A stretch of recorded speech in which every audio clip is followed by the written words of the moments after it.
Well, it's Philip again. Once again, we're on board our 340 Sea Ray Sundancer 1999 doing an inside tour for you.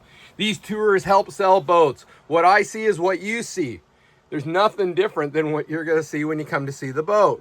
It's a twin 7.4 MPI Mercury engines, freshwater cooled, in great condition. We have invoices for the one engine. The other engine's been fully serviced as well. It's super clean. Look at this boat.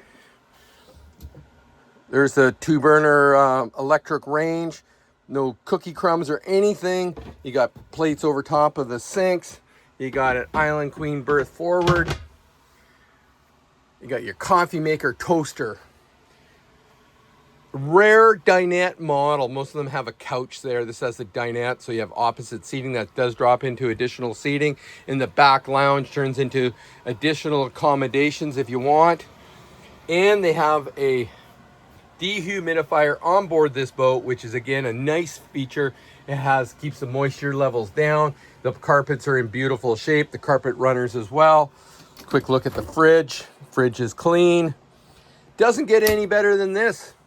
340 Sea Ray Sundancer, realistically priced, should be the next one to sell. Should sell quickly. Give me a call, 604-708-1980. Thanks for watching.